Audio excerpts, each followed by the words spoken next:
No soportar la realidad tiene sus beneficios. 11 libros leídos en mayo. La mayoría de ficción, aunque alguno, bueno, se traspapeló. Te los cuento.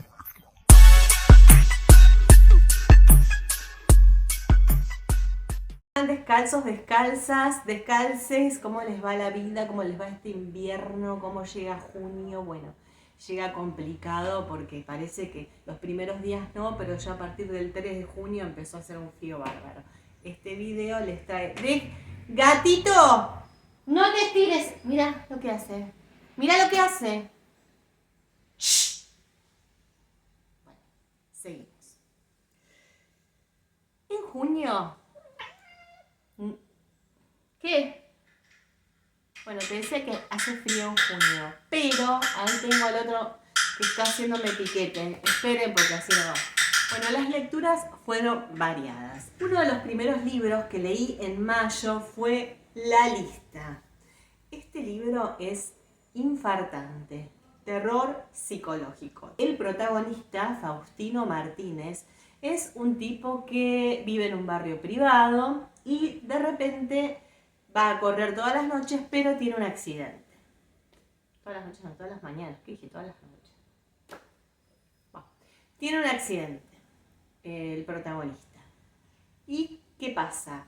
Queda internado en coma. Cuando sale de ese coma, alguien, una mujer extraña, le dice que tiene que matar a una serie de personas que son los que lo quisieron matar para poder sobrevivir. Porque parece que el destino hizo como una vuelta de tuerca. No te moriste, volviste del coma. Entonces ahora vas a tener que cumplir tu parte.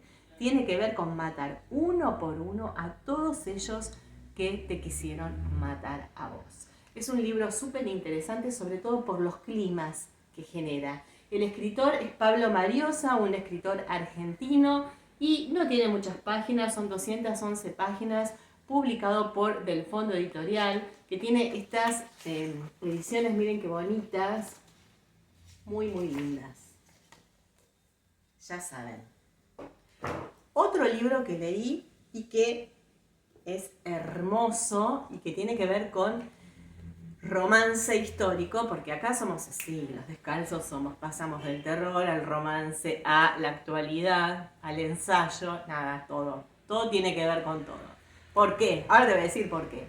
Porque este libro, La Viajera del Sur, que es una trilogía compuesta además por Si encuentro tu nombre en el fuego y Con solo nombrarte, de Gabriela Margal, tiene que ver con una historia de amor, por supuesto, no nos puede faltar la historia de amor, entre un espía que vive en América y va a viajar a Europa para encontrarse con otro espía que está muy preocupado por las guerras napoleónicas que se están dando, porque parece que Napoleón se escapó, estaba preso, creían que había terminado su reinado, pero se escapó. Entonces, el protagonista no va a saber hasta dónde confiar en ella. Y ella, que en realidad fue a Europa para lograr que la ayuden en la independencia de América, va a ver que esta huida de Napoleón le va a complicar un poquito las cosas. Pero va a haber un romance ahí muy interesante. Miren qué lindo que es este libro. Miren, acá tienen mapa, me parece fantástico, mapa cada vez que hablamos de romance histórico, ¿no? Miren, contratapa también nos ubica, también como Del Fondo nos tiene acostumbrados. Miren la edición, abrimos acá, nos encontramos con unas armas de la época. Lo que tiene la escritora Margal es que describe muy bien todo lo que es el vestuario, los ambientes. Uno se siente ahí en esos bosques, espiando, a punto de sacar el arma. Muy, muy lindo. Ve las mujeres con esos vestidos de encajes que a las que somos soñadoras nos hubiera encantado poder usar. Así que bueno, léanlo. Otra cosa que leí, ahora agárrense porque esto es una cosa bellísima. El año en que hablamos con el mar. Este es un libro que en realidad lo que hace es destilar poesía. Todo el tiempo, todo lo que habla, todo lo que nos cuenta Andrés Montero, este escritor chileno, tiene que ver con un tono poético. Con ese mismo tono poético vamos a asistir en esta historia a la narración colectiva de los habitantes de una isla que nos van a contar todo lo que pasó, todo lo que rodeó a la separación de dos hermanos, los hermanos Garcés. Se van a separar después de décadas, se van a volver a encontrar en esa isla. Y cada uno de los pobladores va a poner su granito de arena para que todo sea un relato colectivo donde nosotros nos enteremos de por qué se separaron. Se separaron por una historia de amor, por supuesto, como corresponde. Y este libro, señoras y señores, destila amor, pero un amor logrado, tierno, y los climas también, los lugares, el clima interno de la novela, ¿no? El clima de la isla, que también es terrible, porque imagínense, pasan terremotos, huracanes, pasan de todo. Pero les voy a leer el primer párrafo para que ustedes entiendan de lo que les hablo. Lo vimos llegar cuando ya se despedía el verano. El aire tibio, el mar picado, el movimiento de los pájaros, todo parecía anunciar la lluvia o la irrupción adelantada del otoño. Pronto nos daríamos cuenta de que no, de que aún restaban otros días de calor y que lo que sucedía en realidad era que la isla quería avisarnos que teníamos visita. Esa visita es uno de los hermanos Garcés. Vamos a estar rodeados en esta narración de barcos hundidos, de campanas que hay que rescatar, de cuerpos que se pierden y desaparecen, de amores que no se van y que están afincados ahí en la memoria. Es un relato bellísimo y cada habitante de esta isla nos va a robar un pedacito del corazón. Sobre todo Montero, que escribe como los dioses. Léanlo, tiene 223 páginas, es de La Pollera Ediciones. Y acá pasamos a otro tipo de narración, nada que ver. Acá estamos hablando ahora de reflexiones. ¿Para qué? Para ser humanos. Este es un libro que escribió Pablo Melicchio, que es Él ha trabajado en minoridad y tiene una experiencia muy interesante también en distintos planos de lo social, y se entrevistó nada más y nada menos con Adolfo Pérez Esquivel, nuestro Premio Nobel de la Paz. Pero no tuvo un encuentro del cual salió este libro.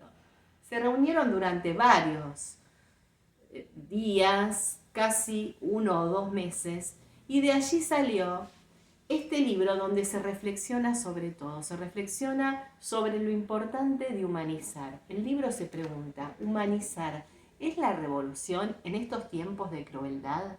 En estos tiempos donde la mirada del otro resulta ser lejana, donde no hay empatía.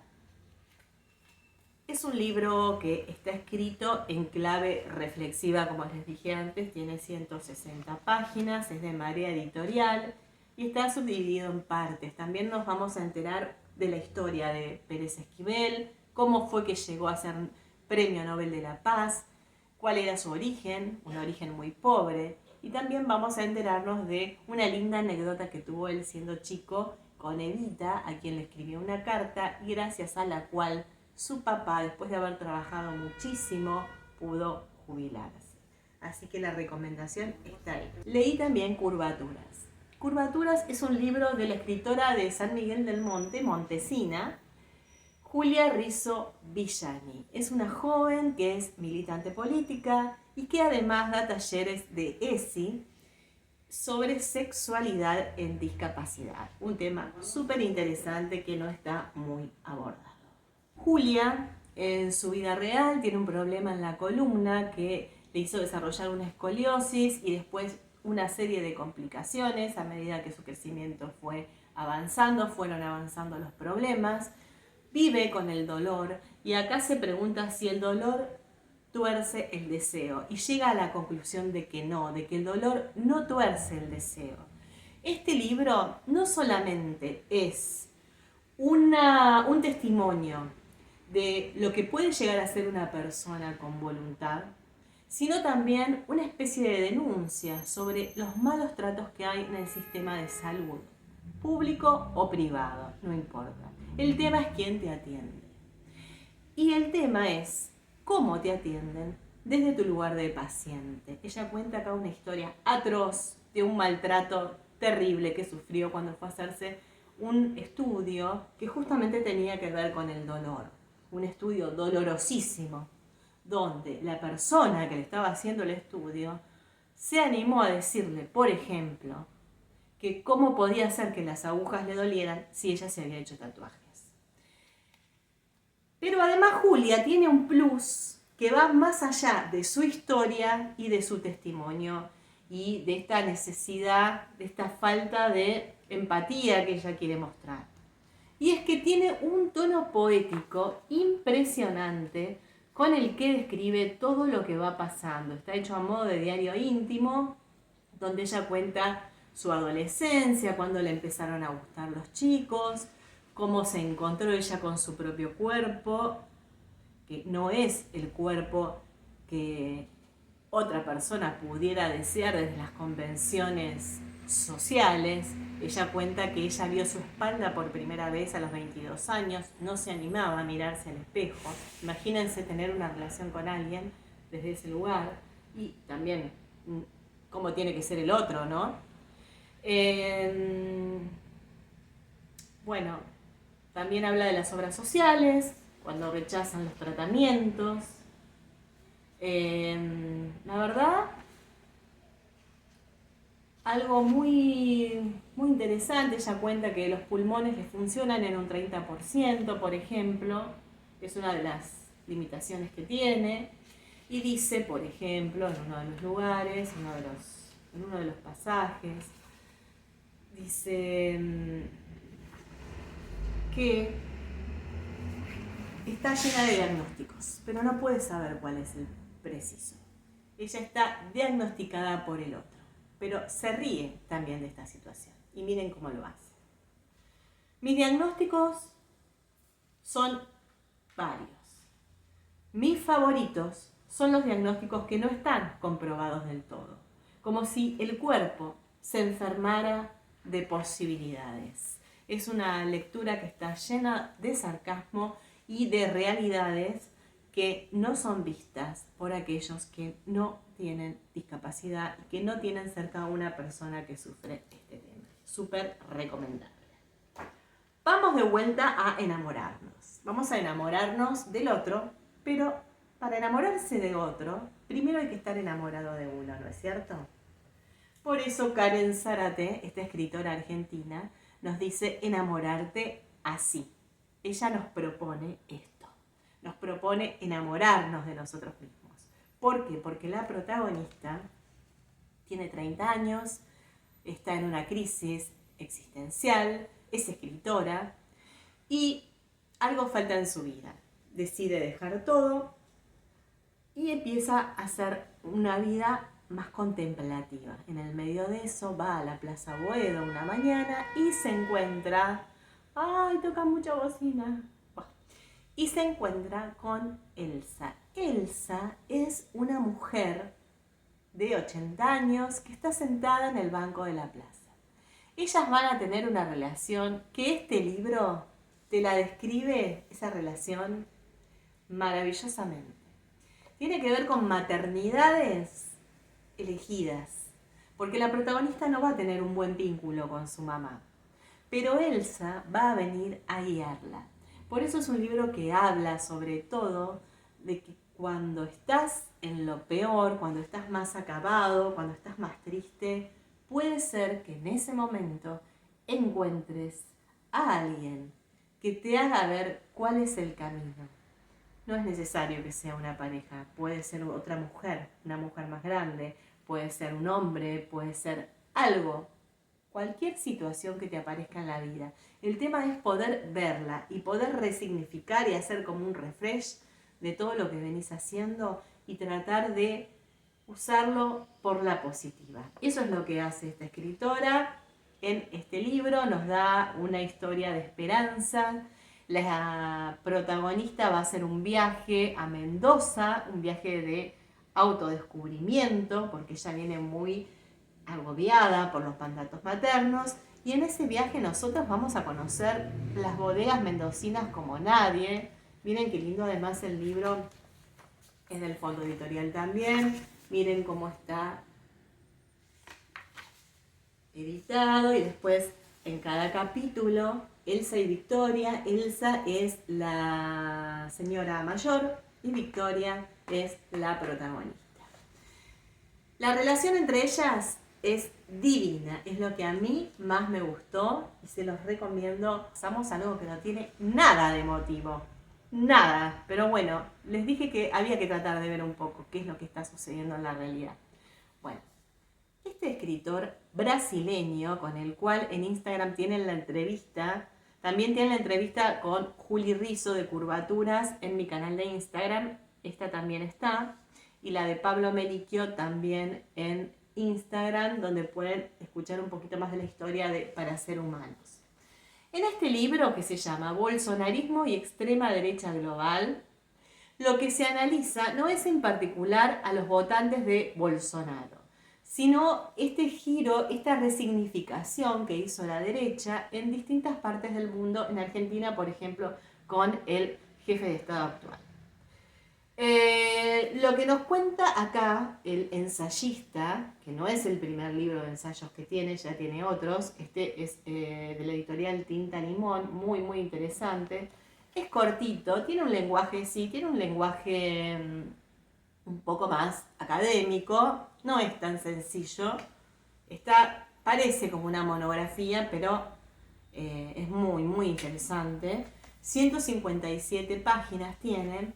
Y habla de distintas cuestiones, como por ejemplo el negacionismo. Cómo la derecha empieza a utilizar cuestiones como el negacionismo, no fueron 30.000, el militarismo, vamos a poner ejército, fuerzas en la calle, el punitivismo, vamos a cortar todo a buscar el orden, y cómo ese orden de la derecha no tiene que ver con las leyes. Ejemplo. Están cortando la calle, vamos a poner orden, vamos a reprimir. Bueno, pero reprimir no es legal, no estás violando sus derechos humanos. Pero tengo que poner orden. Bueno, este lenguaje de la derecha y la narrativa de la derecha está muy bien estudiada en este libro.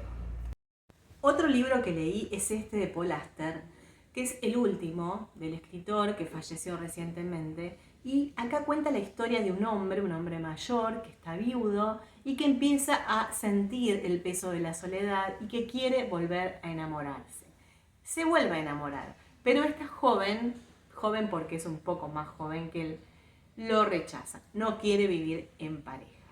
Él tiene que asumir que su última posibilidad se ha terminado, pero de repente aparece alguien que le escribe una carta porque está interesada en la obra de su mujer, es una estudiante, y va a haber un encuentro entre ellos donde él va a poder hacer que la obra de su mujer cobre más popularidad y tal vez, no sabemos, pueda haber una nueva relación entre ellos.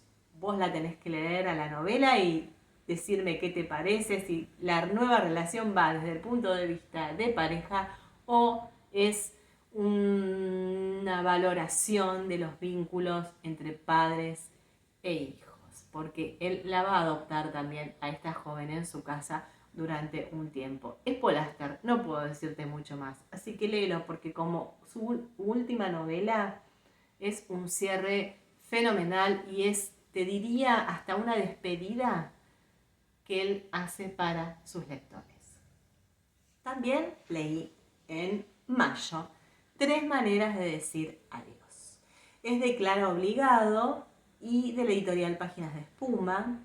Estuve en la Feria del Libro donde Clara hizo la presentación de este libro y se trata de, está compuesto por 3 relatos.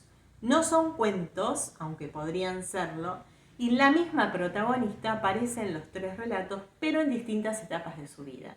Primero es una mujer mayor, abuela, donde cuenta lo que le sucedió, algo terrible. En el primer relato de los 3 es el que a mí más me gustó. El segundo relato tiene que ver con su vida en la etapa de la juventud, entrando en la madurez. Y el último con la adolescencia, como ella era de adolescente. Es el estilo de Clara Obligado, sumamente poético, hermoso. Se nota que cada frase fue pensada, analizada, mucho, mucho trabajo en esa obra, así que es una novedad también. Fue hermosa la presentación que ella hizo en la Feria del Libro. Afortunadamente pude ir, contó también desde lo personal todo lo que fue este proceso creativo. Así que si pueden, léanlo. Y otro libro que leí de cuentos heavies que tienen que ver con la relación, los lazos familiares, es Geografía de la Oscuridad, de esta escritora peruana. El libro se llama así porque nos va a situar en lugares geográficos que van a ser oscuros. Por ejemplo, ríos turbios, bosques oscuros, lugares sinuosos, que en realidad lo que van a estar tratando de demostrar es el trasfondo de esa relación parental. Todos los cuentos tienen un nudo donde el conflicto tiene que ver con la relación o con los padres o con los hijos. Son cuentos cortos, pero muy, muy oscuros, como lo dice el libro. Así que vas a tener que hacer relectura en algunos de ellos. El libro que leí también fue El Instinto, un thriller psicológico que trata sobre la maternidad, una madre que empieza a notar conductas en su hija que empiezan a preocuparla frente a el marido que no observa absolutamente nada, conductas que pueden llegar a derivar en lo peor. No se lo pierdan, es espectacular, adictivo. Bueno, espero que te hayan gustado estas recomendaciones. Fueron mis lecturas de mayo, un montón, por eso traté de hacerlo cortito. Contame si leíste alguno, poneme por favor me gusta, que me ayudas un montón. Suscríbete, pásalo y nos encontramos en todas las demás redes, también en Spotify, donde además de las reseñas te leo algunos fragmentos de libros. Chau, chau.